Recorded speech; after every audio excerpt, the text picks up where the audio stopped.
Right then, you lot. I was planning an arguably episode delving into a political thought or two, but I noticed something on Twitter.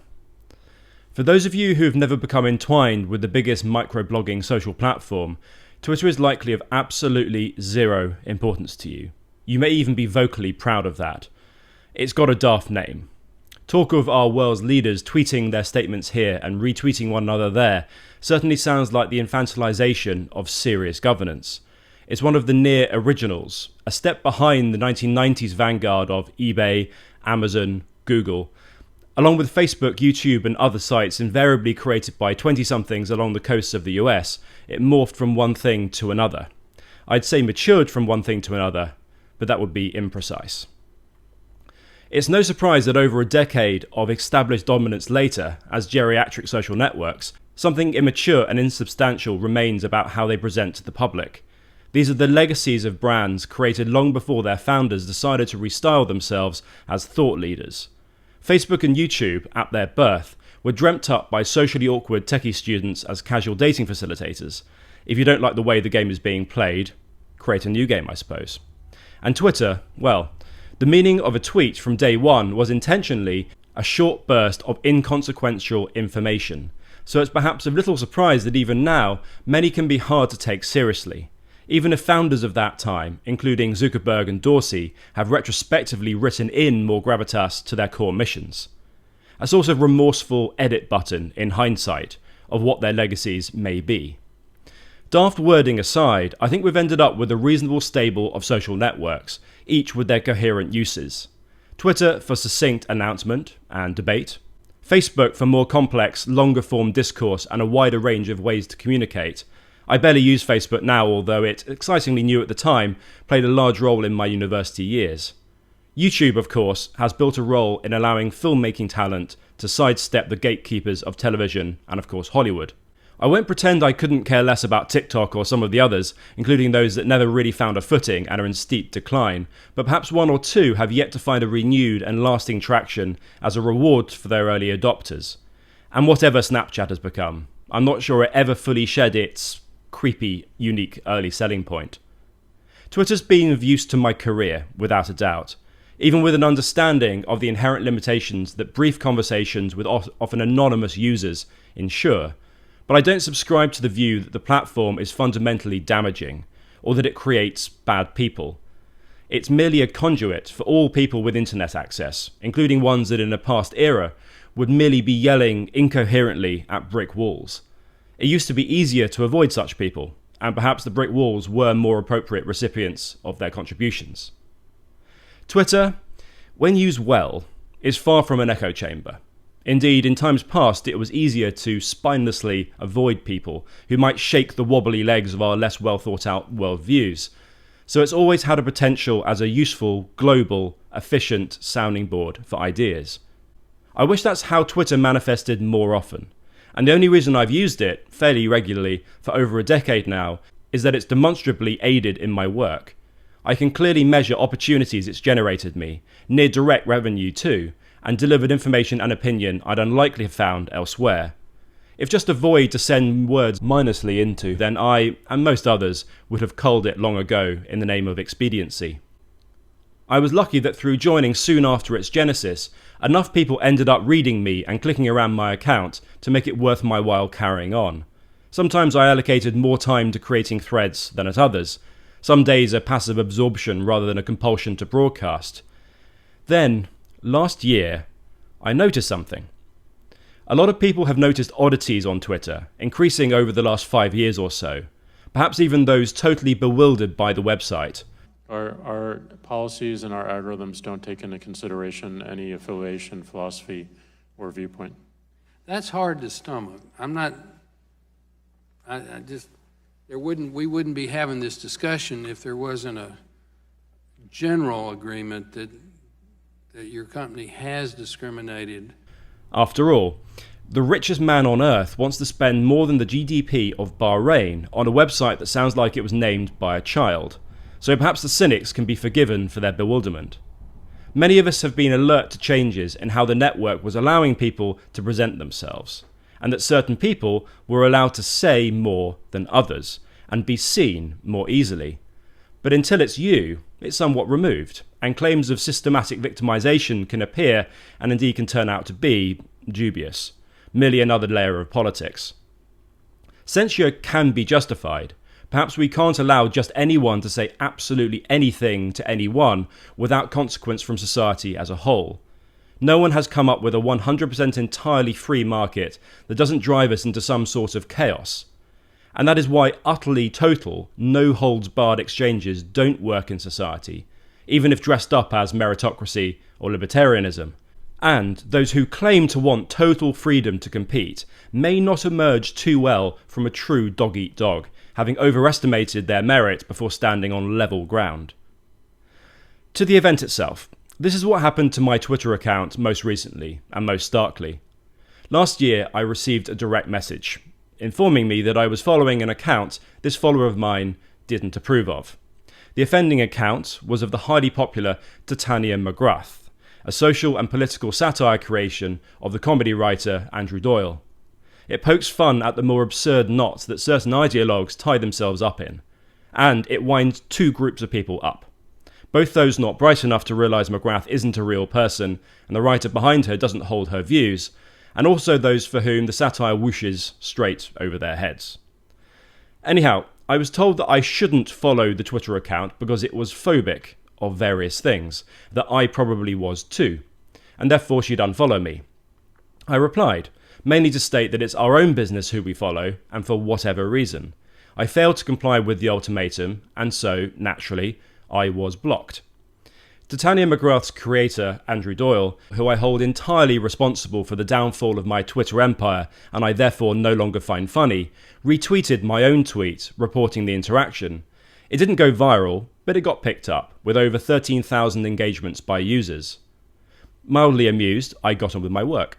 But over the following weeks, I noticed my account was being seen less, not being engaged with any more less reliably, that always bounced around between a fairly respectable 1% and 2%, but simply a drop-off in impressions, the number of times your tweets are being shown on people's screens. About half to a quarter the norm from the previous year, and a decimation from my impressions a few years back, which were often over 500,000 monthly. More on that in a moment. What if it's a coincidence? Or what if there's another explanation? A massive reduction in the amount that I use the app? Not so. The drop-off has persisted, and I still post plenty. Have I pivoted to different material that my original viewership hate? Not really. I've always melded the Arctic, the political, and the cultural. Also, my account's good standing appears stable. My audit scores across various analysis services are not far behind 100%, meaning my audience has very few fake or suspiciously inactive users amongst it. Compared to some of the platform's big hitters, including those from the broader outdoors industry, this is good, but in no small part down to a paid service I used to use, and is now banned by Twitter. Along with active promotion to a real audience, many of whose actual human fingers tapped the follow button as a result, it allowed me to automatically identify and remove spam bots and dormant accounts. I spent money to ensure that I was not ever accused of a dishonest manipulation of the system. Famously, many accounts simply go out and buy fake followers. Even 10 years ago, I saw that any such deceptions would sooner or later backfire. Even though I have no interest in the influencer pseudo-industry, as I'm convinced that companies funding it will get wise and in time collapse it, a profile on Twitter is just that, my profile, and it should be looked after with some care. So, am I, in what's apparently the correct social media parlance, shadowbanned, i.e., able to use the platform, but with my output quietly downrated or hidden from others? Well, not entirely, as people still do reply, but in proportionately reduced numbers. I tried one of the online checkers, and it appears to claim that I'm not shadow banned, but I have no idea what measures it uses, and I'm sure Twitter can throttle and censor in a sophisticated manner that evades simple tests like that. I've also never received one of those official warning emails about the content of one of my tweets, usually the outcome of when Twitter mobs mass report a tweet that they simply cannot handle. I look back, and it turns out that this was not the only time. There have been other dips since 2013, as far back as Twitter Analytics lets me go. Each time there's a slight recovery, but a longer term, persisting reduction in visibility of my posts to Twitter's viewership. Unsurprisingly, the drops directly follow heavily engaged with and viewed tweets or retweets that people with certain dogmatic political leanings might dislike. The first, after stating that one of the previously first-rate outdoor adventure magazines, Outside, had entirely fallen off its rocker, driving a wedge between demographic groups. A second, after providing a critique of what I interpreted as hypocrisy by one of the BBC's TV anchors. He was reported to have fundamental Christian attitudes, ones dramatically at odds with the basic evidence-based fact-finding any serious journalist should espouse. Now, none of this delving into my individual Twitter stats will matter one jot to most people, even those more generally interested in or engaged with the information or discussions on the platform may shrug. They're not invested enough to care. You can't have a dog in every fight. But Twitter is a vast arena of discussion, and more than just for inconsequential people. You might think to call it a town square goes too far, but it does have value, evidently. I think Twitter's a well-constructed theatre for a robust exchange of views. I'm not an influencer with any interest whatsoever in selling you virtual private network browser extensions or bikinis or whatever it is that people want to be influenced about. And it's clearly useful for spreading news and ideas quickly, but not if being opaquely curated by San Francisco. Like all broadcasts, yes, you need to make a judgment about what is and isn't legitimate.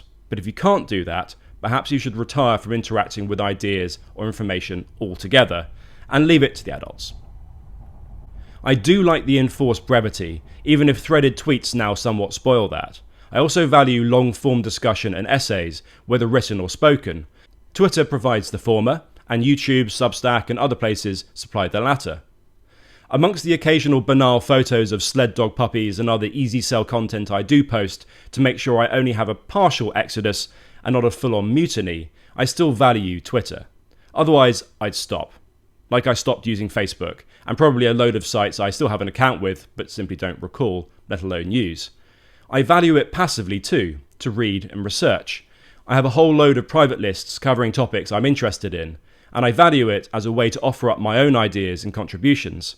Plus, I do cherish the mild entertainment of when someone in their half-baked fury strawmans me and grows more and more irate as they fail to string together even 2 points of a logical progression. They learn nothing, of course, but I do. Let's face it, without that last facet of the platform, the car crashes of long threads confirming both a tweeter's ignorance and also their doggedness in clarifying this to as many people as possible, most users would stop using Twitter altogether. Not that they'd admit that, though. So, my Twitter account. Yes, it's being messed around with by some machine over in California, or perhaps even by a person who may as well be a machine.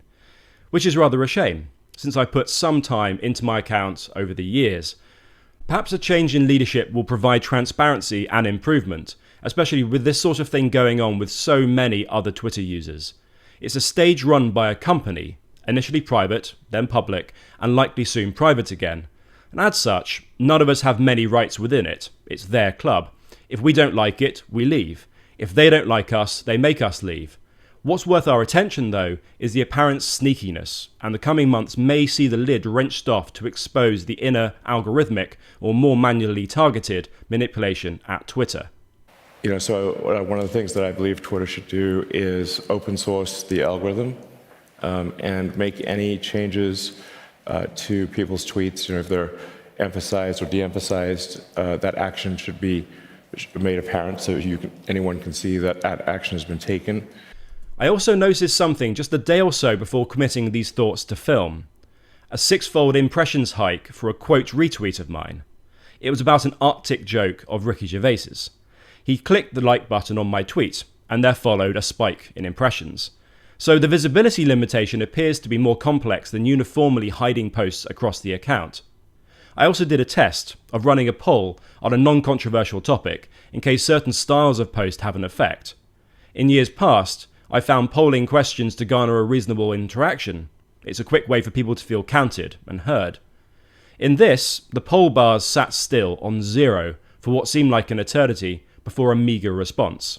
So that's a shame. Perhaps nothing will change, and the platform will wax away as people will eventually tire of the nonsense. In relative terms, it's one of the social media dinosaurs, and will need an evolution worthy of a true avian if it's to thrive into the next era of our online sphere. Right. Bye.